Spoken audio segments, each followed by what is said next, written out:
So if you have questions, comments, so the floor is open. We need more women.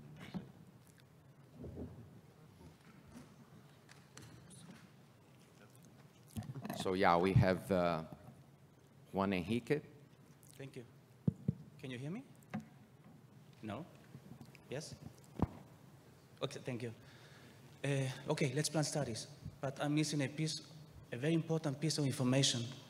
What is the minimal clinical relevant difference we have to look for? I know I look like obsessed with this question. I am.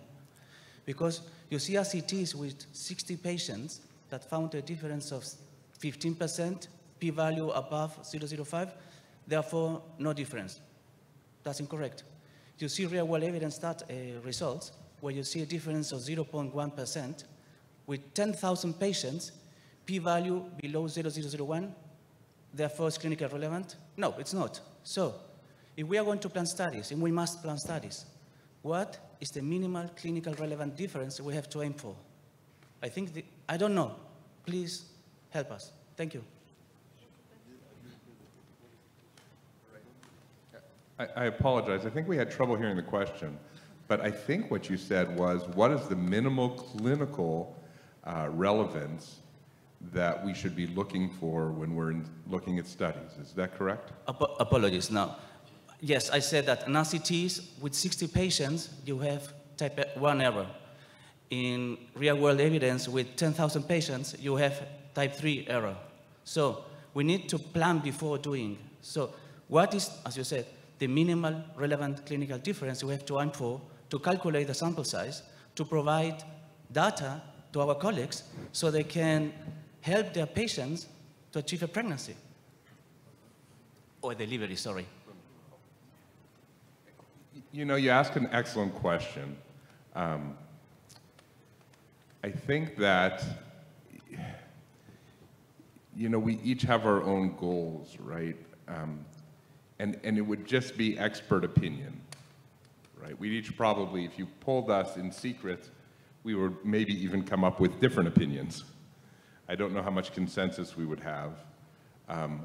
But in general, I would imagine I would like to see at least a 10% improvement in outcomes for it to be clinically important.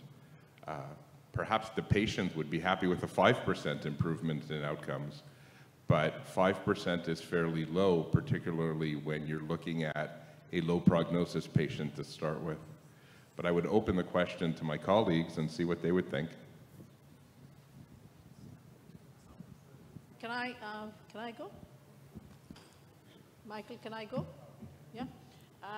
While you're talking, I'll just go. So I think there are two ways of looking at it. What is a clinically meaningful difference from a clinical perspective, for the patient perspective? That's a different thing. Because, you know, when you sit in a clinic and counsel patients and you tell them that there's a 5% difference, 10% difference, that's very a personal thing or an individual thing for patients to decide on. So that's different in a clinical scenario.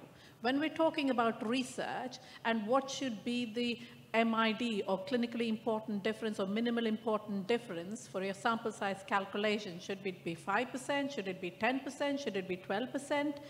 As Michael said, it could be variable, it could be sometimes arbitrary, although it should not be arbitrary because it should be based on previous data. And also, it's not just the clinical aspect that is involved in coming up with these, you know, clinically important or minimally important difference for sample size calculations. It's also the cost or the nature of the intervention. So for different interventions, it could be a different MID. For example, if I was going to design a study with PGTA, say, PGTA versus no PGTA, then PGTA is a test intervention that involves cost, that is invasive, involves extra work. So I would be looking at an MID much bigger than if it was a simple intervention, which did not require as much as PGTA, because PGTA goes with biopsy, the genetic test, the freezing, and all the stuff. So it also depends upon individual scenarios. If I understood the question right, on what should be an ideal clinically important difference or minimally important difference. So the answer is it depends upon the intervention, it depends upon not only the clinical benefit, but also the costs involved in the complexity of the interventions we are testing. So if, I also so if I can just kind of stimulate you a little bit more concerning that question. Now consider you are developing an interventional trial for POSEIDON groups 1, 2, 3, or 4. Now you are designing the study.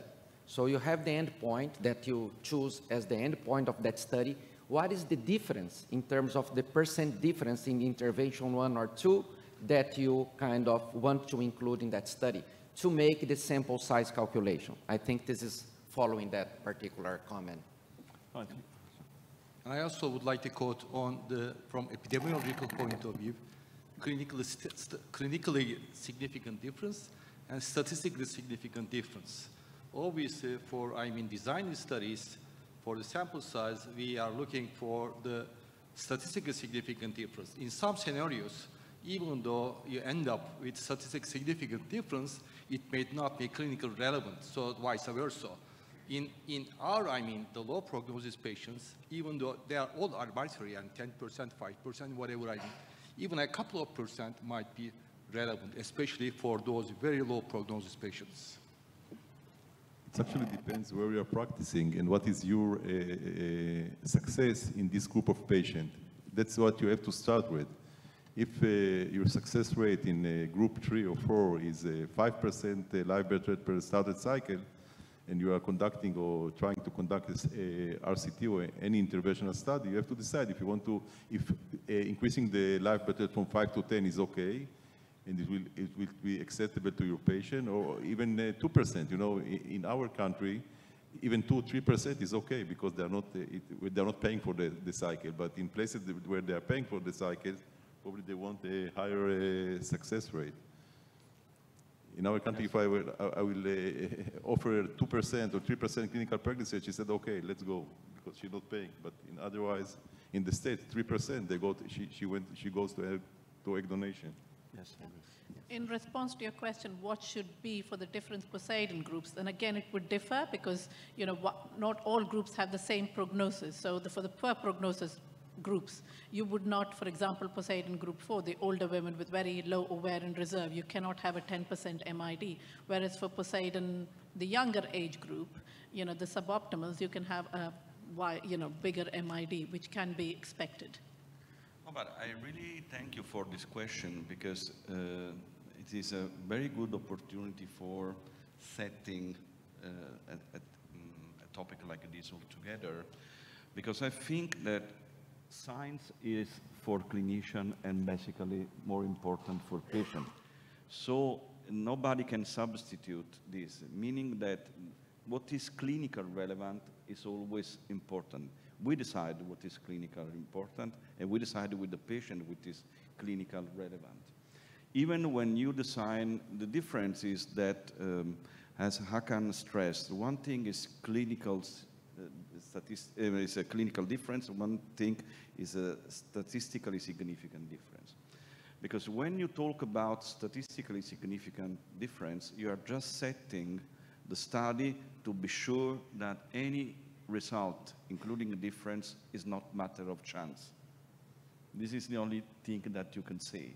That if you have a difference, 1%, 3%, 5%, it is not matter of chance. And the sample size will change according how the way you set the power analysis. But one of the questions of the power analysis is what is, in your opinion, a clinical relevant difference? You set the method on this. And you also raised the question of the difference between randomized trials and the big data analysis and the real world data. In randomized controlled trials, you see the difference, you can say is statistically significant or not statistically significant in terms of difference. In real world data, you see the difference and you decide in reading if this difference is relevant for you and for your patients. The other thing I just want to add is that, if you look at the Cochrane reviews, some of the Cochrane reviews, where they found a difference of 5%, they said that they did not think the 5% was good enough to say one is better than the other.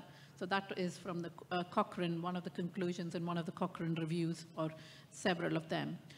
With regards to FDA, and Michael, probably you might come in as well, if they want any drug, new medication approved, I was told that in, new medication against an existing medication, they have a cutoff of 12% difference, a clinically important difference or minimally important difference, 12%, and it should be a non-inferiority study. So that's what so they have this cutoff of 12%. So if you look at, for example, gonadotrophins, comparison studies, new gonadotrophin to an existing gonadotrophin, they have a 12% cutoff, non-inferiority. I do not know where and how the 12% came, but it's just a blanket by the FDA, which they follow. That's what I was told. I'm not sure if, Michael, you want to add anything onto that. Yeah. The other thing about looking at statistical significance and p-values is, I think it is more important if we focus on the confidence intervals rather than just the p-values itself. P-values will just tell us if it is significant or not significant, and it will not give us an idea of absolute risk difference or the sample size. So therefore, when you're looking at studies or interpreting results, confidence intervals gives us more information because it gives us information on the sample size, and the width of the confidence intervals gives us more information. So I think that POSEIDON criteria, the POSEIDON classification, is very useful to plan RCT, and we have the base to have a very good quality RCT with quality prospective randomized controlled trials. But probably from now on, the POSEIDON group is going to be very powerful in order to design the real-world studies, because with a lot of cases coming from the real world for different countries, could be a good opportunity nowadays that the real world studies are, substituting the RCT. I think that we have in the future a challenge in order to, because this is the main powerful of a group as the POSEIDON group. Yeah, thank you very much. I think we also need to consider the endpoint when we discuss about the differences in percentage. We have another question. Is Dr. De Hoek, please? Yes, I would like to, first of all, congratulate the POSEIDON group for what has been achieved in the last 5, 6, 7 years since you started the work. I think it's, in my view, fantastic that you developed a concept and now have a world conference and have so many publications, and still a long way to go, but I think it's really worth congratulating this enormous effort, so bravo. I have also a recommendation. You asked for input, right? So here is input. I think what is critical, what we have heard over the last few days, is that the number of oocytes is a critical, let's say, endpoint in determining the chance of cumulative live birth rate, and as Sesh nicely demonstrated, how to get the maximum number of oocytes in a safe way. So the key question is now, how do we get this number of oocytes that gives the best probability of live birth per started cycle? And I think that here the recommendation is we need to realize number of oocytes is a composite endpoint of 3 different phases. Ovarian stimulation from day 1 till triggering, and oocyte aspiration. And those are 3 different events that all differently may have an impact on finally the number of oocytes. So I would strongly recommend to segment those 3 phases more and to develop the KPIs, the parameters that can actually document. And we already have FORT, of course, but FORT only looks at the sizes of follicles with 60 millimeter or more. We know now there is good evidence that follicles of 12 millimeter or more can actually produce a mature oocyte and a blastocyst. We also know that, as Rahul said, that the recovery of oocytes that you get per number of follicles of 12 millimeter or more, or 60 millimeter or more, are critical.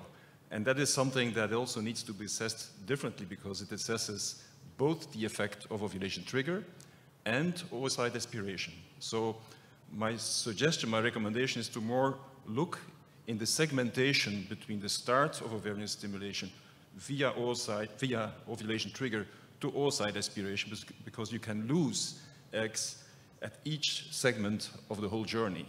So this is in short a recommendation that obviously we can discuss further. Can Any reaction, of course, is welcome. Thank you very much. Yes, please.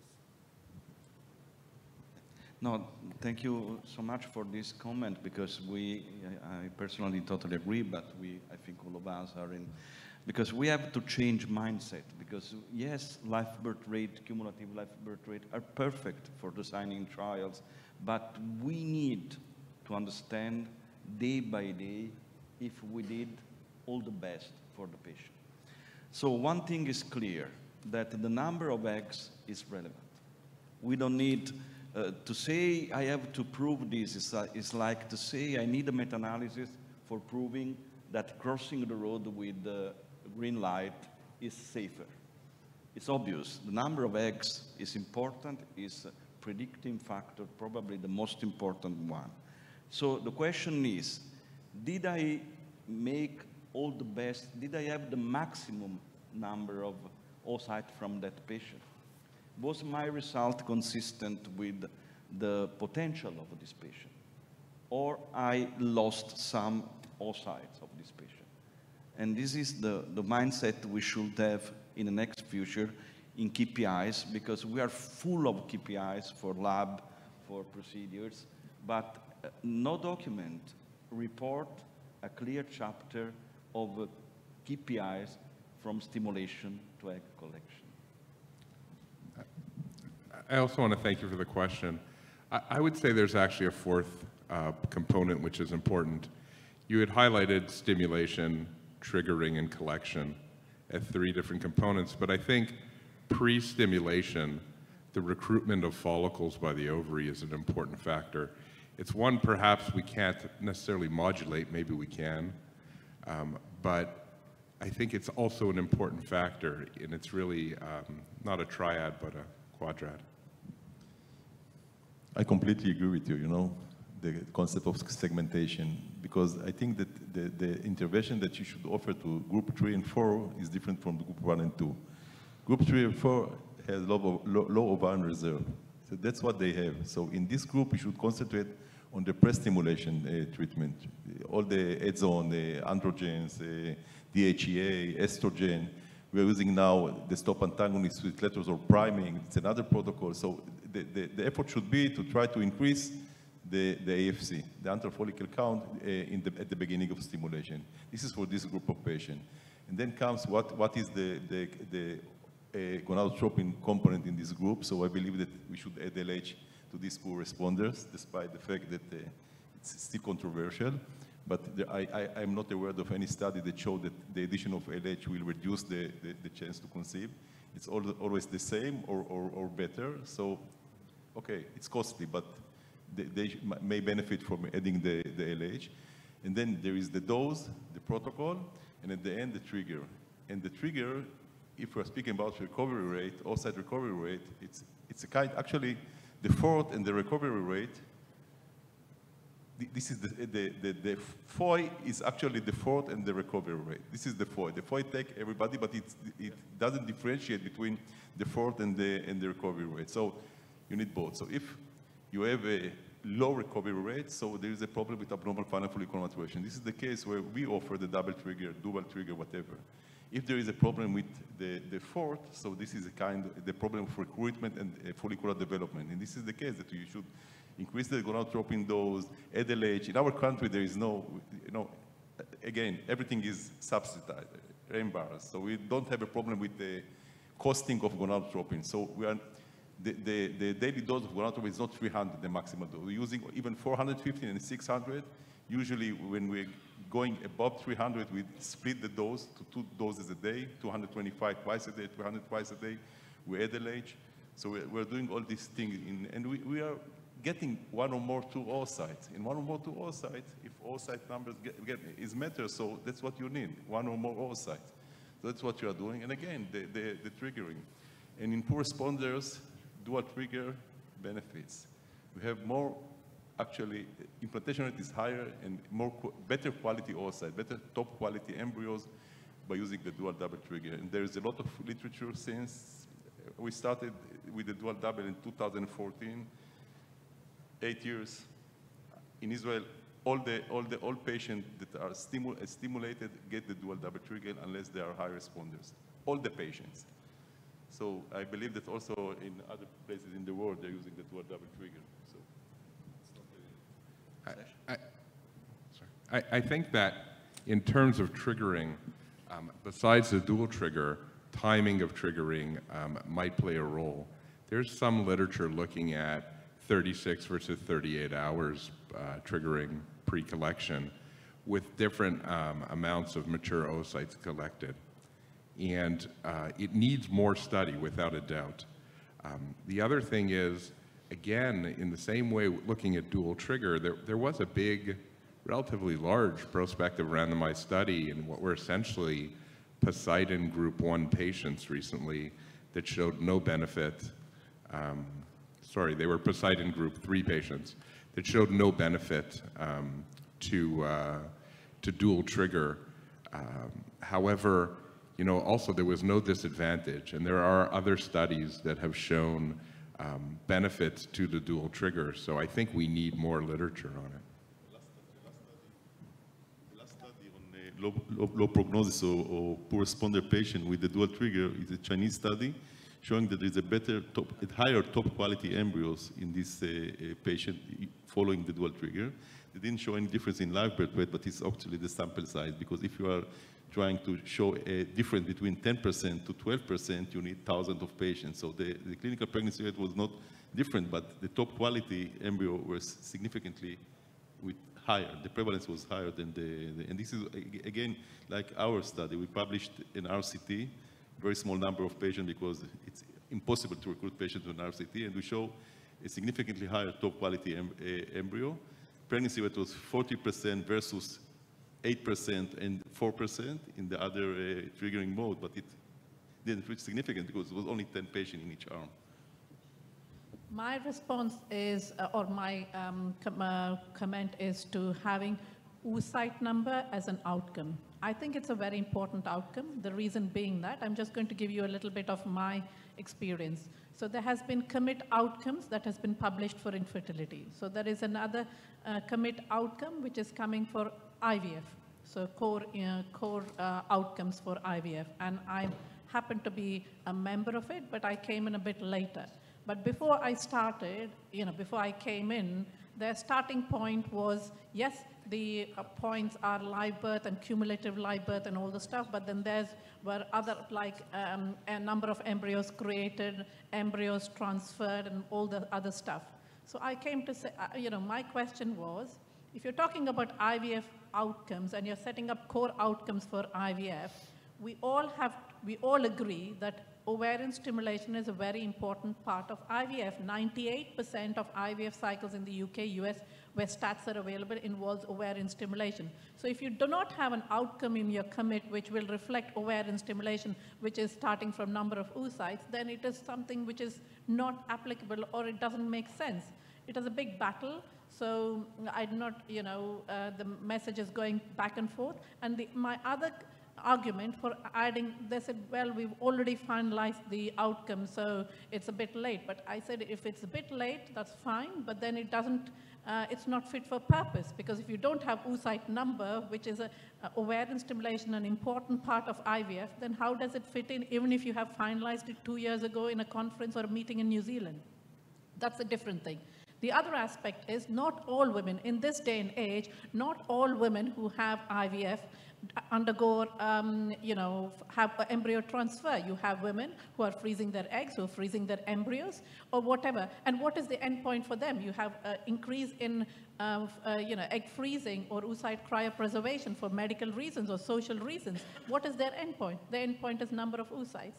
And as I showed yesterday, there is ample data. There is data from different parts of the world, real-world data, randomized data, showing that oocyte number is a very important prognostic factor for IVF success. So yes, and also the other thing is number of oocytes retrieved is an objective outcome. It's not a subjective outcome, it's an objective outcome. So that is also an important outcome. And for some patients who are having oocyte cryopreservation or whatever, that is the only outcome. We have another question from Dr. If I may just comment on what Sesh said while Robert is coming to the microphone. Sesh, I think what you said is extremely important, and there is one other reason. Number of oocytes is something that we can directly influence by type of product, dose, type of triggering, and on the methodology of how we do an oocyte retrieval.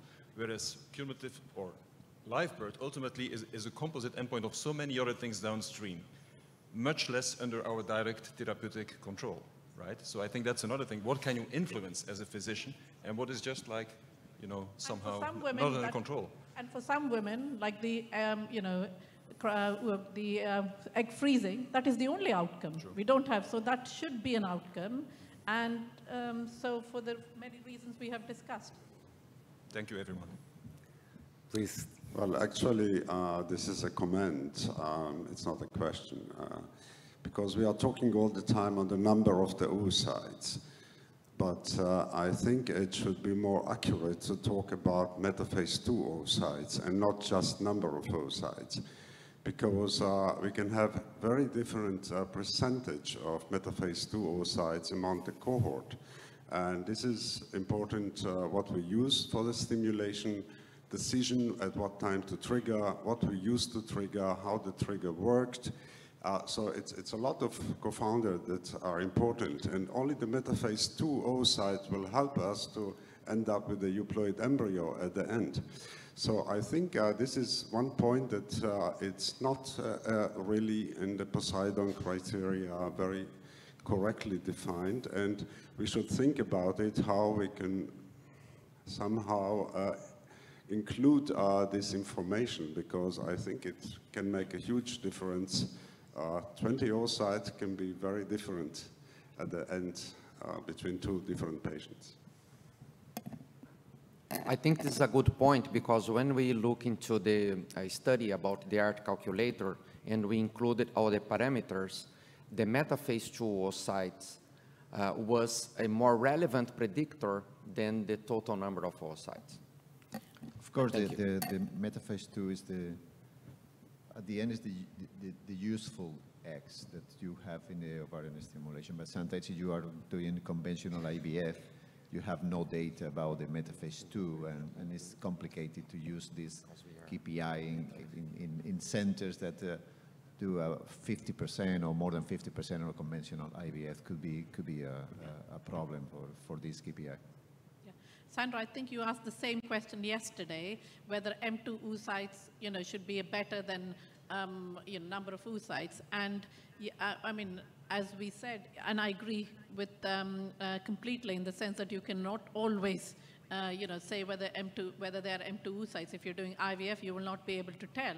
But again, we've seen consistently through studies, although it's not the primary outcome in their tables, that the proportion of M2 oocytes is related to number of oocytes anyway. So, you know, it's positively correlated. So we go for the simpler one, which is applicable across the board, whether it is IVF or ICSI. So yes, you know, if you want to have an ideal outcome, then that is fine.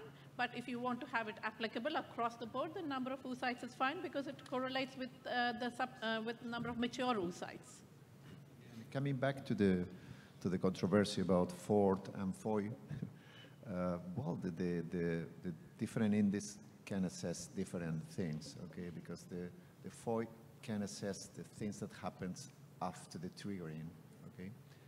And it could be important, especially in the clinical practice, to evaluate hyperresponse, to check the aspiration. That is quite important. The quality of the aspiration that is operator dependent, but sometimes a suboptimal aspiration could lead to a suboptimal response, or to consider a suboptimal response where the problem is not the ovarian stimulation, and you can change the ovarian stimulation, and you can start tests like polymorphisms or something like this, and it could be very important to check the aspiration with the operator, because sometimes the operator can have difficulties during the aspiration. That should be for the next revision of the POSEIDON criteria. We should, if we were speaking about homogeneous groups, subgroups, so we have to differentiate, especially in the 1A and 1B, if the reason for this low yield is because of a problem of oocyte recovery, a lot of follicle,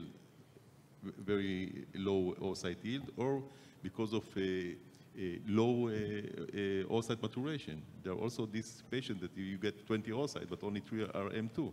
but you are considering the M2. So in this patient, you should use a different strategy to try to overcome this problem. So maybe I think that we should discuss that 1A and 2A subgroups, we have to do a fine-tuning of their definition.